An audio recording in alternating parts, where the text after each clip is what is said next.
আজকে একটা পেশেন্ট এলো যেটা তার হচ্ছে অনেকদিন ধরে কাশি হচ্ছে এবং সে বাইরের থেকে কফ সিরাপ কিনে কিনে খাচ্ছে। ফার্মেসি থেকে কফ সিরাপ কিনে কিনে খায়। এবার না কমাতে সে ১ মাস ধরে কাশিতে ভুগছে, না কমাতে আমার কাছে আসলো।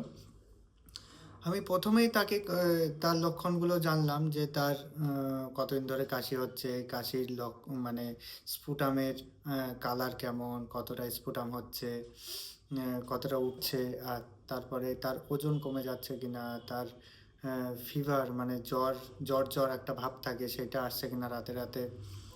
সেটা শোনাতে সে কিন্তু বেশিরভাগটাই হ্যাঁ করে দিল। কেমন? তার এক হচ্ছে তার কাশি হচ্ছে প্রচণ্ড, তার সাথে তার কফ উঠছে।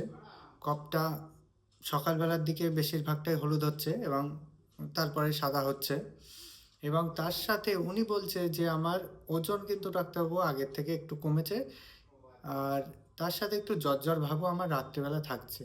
তাহলে এইগুলো সবগুলো ধরলে মেলালে এই যে কাশির ওষুধ বাইরের থেকে ফার্মেসিতে খাচ্ছিল এটা কিন্তু ঠিক না। আমি তাকে ট্রিটমেন্ট করা মানে কতগুলো টেস্ট দিলাম, টেস্ট দেখাতে দেখা গেল আগে ফার্স্টে এক্স রে একটা করতে দিলাম চেস্টে।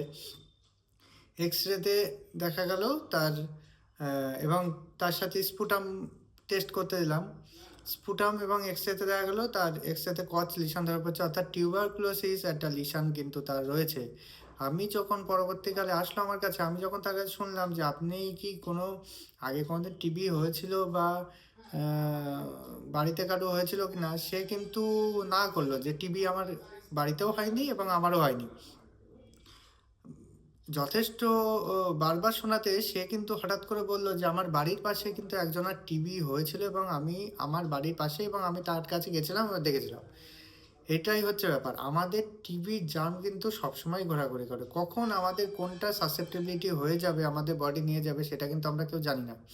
তাহলে ওনার এতদিন পরে এসেও যে কজ লিশনটা ছিল ওইটা অ্যাক্টিভ হয়ে গেছে। অ্যাক্টিভ হয়ে যাওয়াতে তার কাশি হচ্ছে, তার সাথে জ্বর জ্বর ভাব। তাহলে এইভাবে কাশির ওষুধ দোকান থেকে কিনে খাওয়া, আমার কাশি হলেই যে সিরাপ খেতে হবে এটা কিন্তু ঠিক না। কাশির সিরাপতেই যদি সব কমে যেত তাহলে তো অনেক কিছু হয়ে যেত।